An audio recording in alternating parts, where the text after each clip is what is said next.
welcome to the Thagamersbox. I'm G, and I'll be your host, and this is DJ Buzzcut. And he'll be helping me today on this video. Now, today we're going to be talking about a very, very specific topic. We're going to be talking about tabletop gaming. And no, I'm not talking about poker or blackjack. I'm talking about role-playing tabletop. Now, my friend knows because he is also playing in the campaign that I'm currently running. Now, the campaign I'm running is a bit different than others, but each campaign a person runs is always different than anybody else's campaign. My campaign is a multi-classing campaign to where a player, such as me, has to make a character that is a dual class character, more than one. If you guys can get this, you understand, right? Nod if you understand. What? Oh, sorry. Now, the campaign I'm running, the characters that are portrayed in my campaign, such as he, have to play as multi-classing characters, whereas they don't have just one favorite class, they have two. I purposely made it that way so that way it can be challenging but not too overwhelming for them. The main class that the players had to pick was a spellcasting type. As their secondary class, they could pick anything that they wanted to as long as I approved it. Nothing too overwhelming like, say, barbarian. I don't think that'd work anyway. No, you don't need a barbarian running through there raging and he's casting spells and freaking out because he's got magic. That'd be interesting though. There's that one campaign where I played a sorcerer. Remember that one? Yeah. But no, we're not going to get into that. Not right now. No. Back to the topic of tabletop role-playing. What I will be discussing, what we'll be discussing today is Pathfinder. And one of the expansions that it's came out with. And that would be the Ultimate Magic. Now, within this book holds a various amount of advances for each and every spellcasting class, such as character advances for feats, spells, you name it, it's in this book. Well, first things first. New class they introduced, the Magus. It itself is a multi-classing class. It combines the spell power of a sorcerer with the fighting ability of the fighter. And although the Magus spell list is a lot shorter than the wizard or the sorcerer, it makes up for it in the fact that it's no longer a class that is stuck in the back. It really is more of a fighter class with a extra kick that comes from the magic. Hey, yeah, he's actually right about that. For instance, one of the new things that the Magus brings to the table is its Arcane Pool. Its Arcane Pool, basically the Magus, what he can do with that Arcane Pool is he can take one point from his pool and use that to amplify his weapon of whatever he's using. Maybe mace, sword, axe, whatever he's proficient with. Which, by the way, he's already proficient with up to in light class armor and simple and martial weapons, if I'm correct. Yes. Yeah, says so right there. Wow. Now that enhancement comes in handy, especially if, say, such player has been using the class and has gotten a masterwork weapon that's got a +3 modifier on it. That's not too bad for beginning, or actually about what, mid campaign? Mid campaign. It's not too bad. Now, with that plus modifier, it stacks on top of the modifier that the sword has, or whatever weapon he has. It stacks on top of that. Now, say the player has gotten his character up to epic class, which is 20th level. Yeah. 20th level is epic. And the weapon he has a +5, which, if I remember correctly, I do believe +5 is the highest you can go on having a masterwork weapon. If I'm correct with that one. Yes, you can only have 5 pluses put on one weapon. But the great thing about the Arcane Pool is it allows you to add that extra point to the weapon. It actually stacks on top of the 5, which will give you a +6. The next thing in this book that we'll speak of is the advances that they made for each character class that is a spellcaster, which, by the way, they have dubbed archetypes. Now, archetypes are basically what archetypes basically are is what they have done is taken the core classes and they've basically made side classes for each one, rather than just being a sorcerer. You can actually split off to the side and take one of the archetypes that's in this book. Now, when you pick a sorcerer, you have to pick a bloodline. Okay, that's understandable. And from that bloodline, you get your power. Sometimes you want more than one, because you might like going draconic. You might want to have a dragon ability. Well, that's cool and all, but what if you wanted to go elemental as well? You just kind of toss between the two. Yeah, and that gets in the way. You're like, I want this, but I also want that. How do you solve that? Ultimate Magic fixed that with the cross-blooded archetype, which allows you to pick 2 blood types. Now, the cross-blooded archetype, it doesn't allow you to actually pick 2 full blood types. What it does is it allows you to pick a secondary blood type that gives you certain abilities from that second blood type. And say you went draconic as your primary, your secondary would be elemental, and you wanted to go with fire. And you already went and chose what's a good draconic blood? A good draconic bloodline. Black Dragon's not that bad. No, they do acid damage, I do believe. Yeah, acid. It's actually a line. Yeah. Now, it wasn't that bad. I mean, it came in handy sometimes. Say the GM puts you in a room that has a couple ways you can go. Say you have a left door, a right door, and a door going straight. If your party that you're with decides to go straight, there's a big iron gate. The acid could actually eat through the gate if you don't have a key or you don't have a rogue in your party. Yeah, which, having a rogue in the party is also a good thing to have. You don't need that one person in your party who isn't a rogue but finds every trap in the entire campaign, and for some odd godly reason still lives. But like my friend said, the acid comes in handy. Now, it'll melt away the lock or the bars, or it just take away the entire door. Yeah, either way, it'd take enough so you could get through. Alright, say your secondary class you wanted to, bloodline you wanted to take was, elemental. Alright, say you wanted to go fire.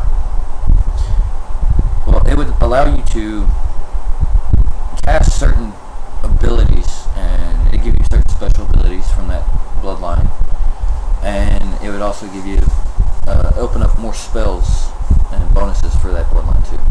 Yeah, it would. The thing about it though is that in the cross-blooded bloodline is that when it came to leveling up your character class, and you're given, say, the bonus spells from those bloodlines, you actually have the choice of picking, say, at 3rd level, you want Abyssal and, what's the other one? Aberrant. 3rd level, and one gives you the choice of cause fear, and another one gives you the choice of enlarge person. You actually have to pick one of those, but you don't have the choice of taking both. Yeah. Now, those are bonus bloodline spells that you get when you level up. It's your choice to pick one of those, but you can't pick both. And you don't have to pick from the same bloodline every time. You can actually swap them up. Yeah. Each time you are able to get them. Now, let's go ahead and skip on to the next part. We can't indulge on this one subject constantly. Now, the next part we'll talk about is Now, the next part we'll be talking about is spells. There is a big increase of new spells within this book, but we don't have the time to talk about every single spell. If you want to know each and every new spell, go to Pazio.com. Pazio will tell you everything that this book has in it. You can actually get the PDF of all the books on Pazio. Yeah, that's true. Pazio actually has the PDFs for every single book, from the core to this book, and up to the monsters. Yep. Which, yeah, the monster books are awesome. If you don't have time to download the PDF, or you can't afford it if they don't have it for the free PDF anymore, you can go to your local gaming store and pick up a copy as well. Like you said, if there's a local gaming store that you can go to that deals with stuff like this, go there. I mean, sure, they might allow you to just browse the book real quick. Now, the Ultimate Magic brings a lot of new spells onto the table for you to use.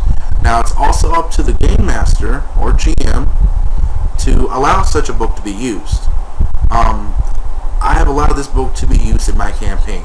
Some of the archetypes are being used in the campaign that I'm running now. I'm actually using one. Yeah, he is.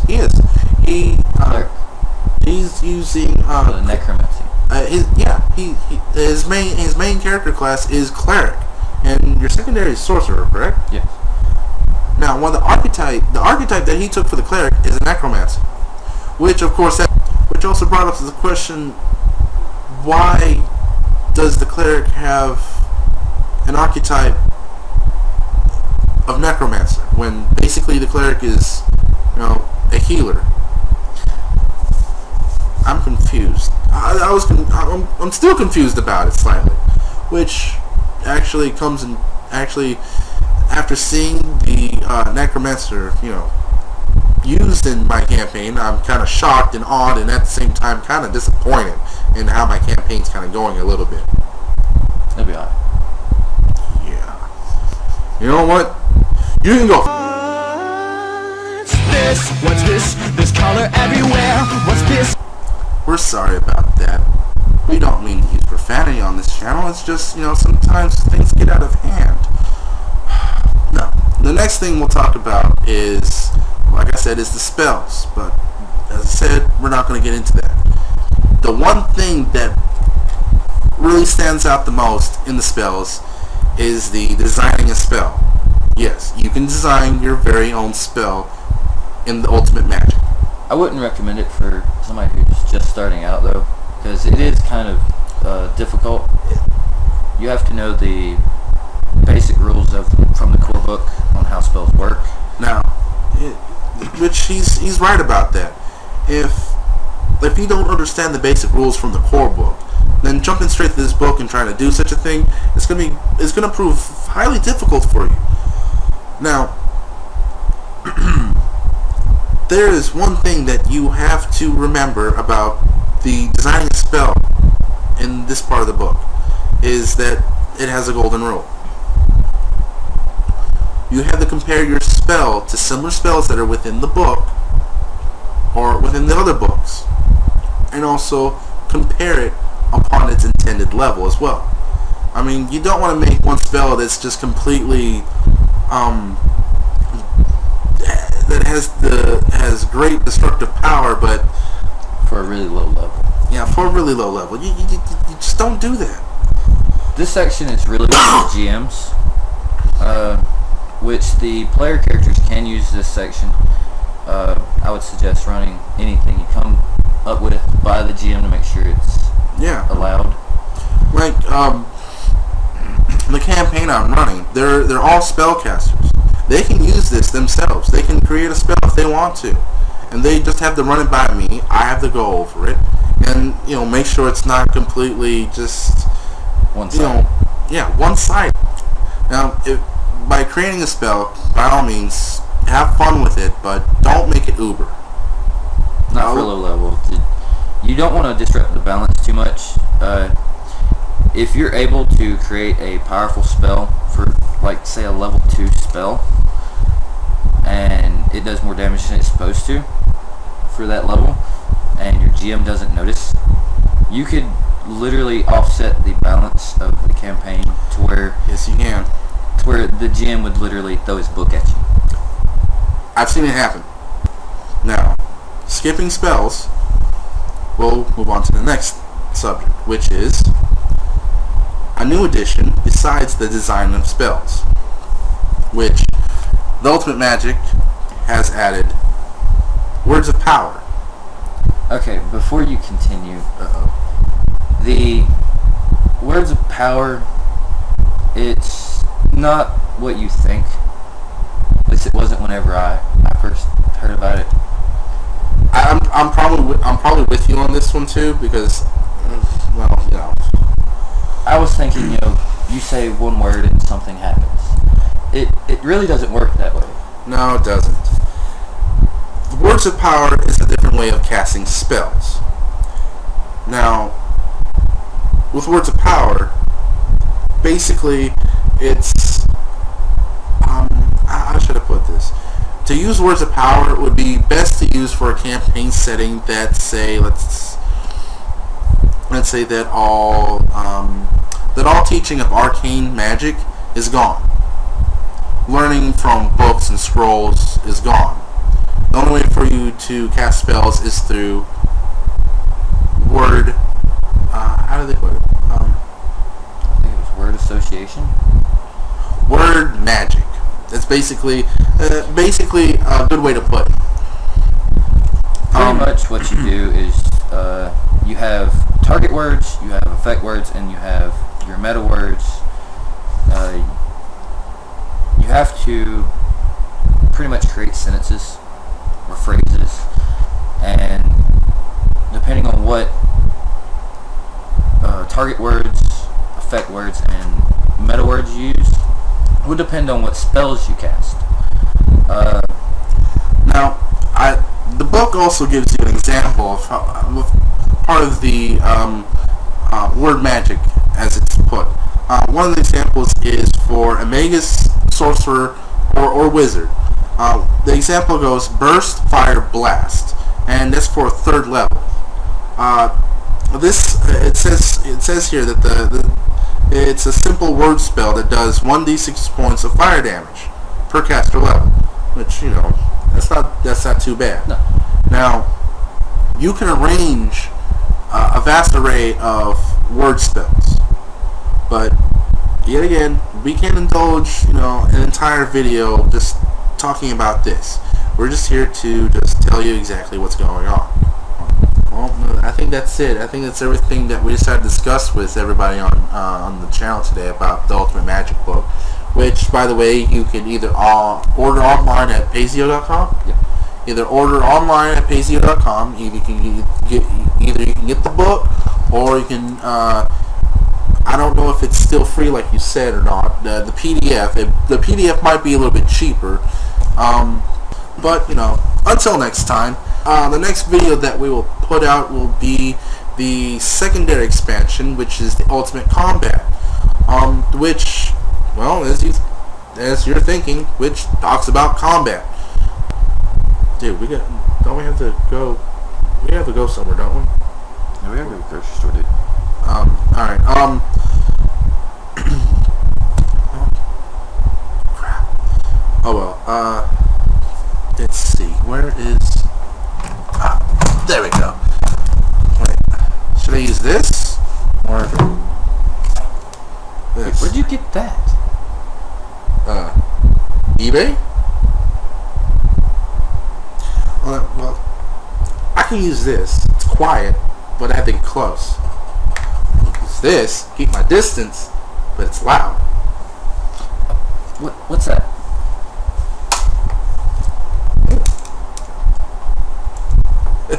Silencer! I can keep my distance and be quiet. Alright. Alright. I don't think you're gonna do too much damage with that. Well, You're missing the clue. yeah, that... This... It's over the shoot. What?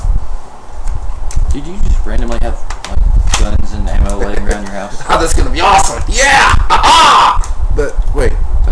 I'm missing something still. I mean, I can keep short. Dude. Check it out.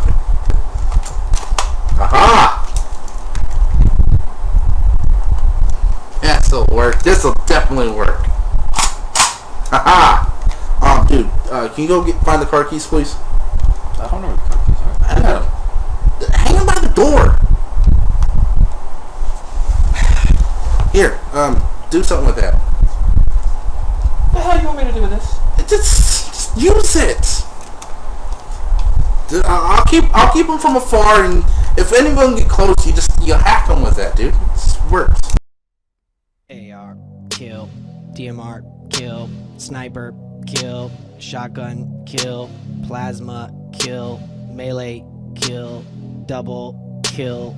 Over, kill. Nah, I done grew up around some people living in life in Halo. Mac Daddy had that sniper rifle, backstroke every day in Valhalla. Some people like the way it feels, some people like the way it looks. Some people wanna sneak and hide and run like they fucking crooks. I was in my dark room, loud tunes, looking to bust your ass soon. Get fucked up while I'm filling my cup, them nades will make the ground move. I'm changing weapons swiftly, so you bitches have a seat. Took a shot, then another shot, then one time I said to thee, how the fuck you kill me with only 2 or 3 shots? I'ma show you how to turn it up a notch. You get a shotty full of shells, then you fuck them in the mouth with it. Shotty full of shells in the mouth with it. I win a few games, then I watch them all flock. All you niggas get the fuck off my cock. Got a shotty full of shells for you bitches in the mouth with it. Shells for you bitches in the mouth with it. AR, kill. DMR, kill. Sniper, kill. Shotgun, kill. Plasma, kill. Melee, kill. Double, kill.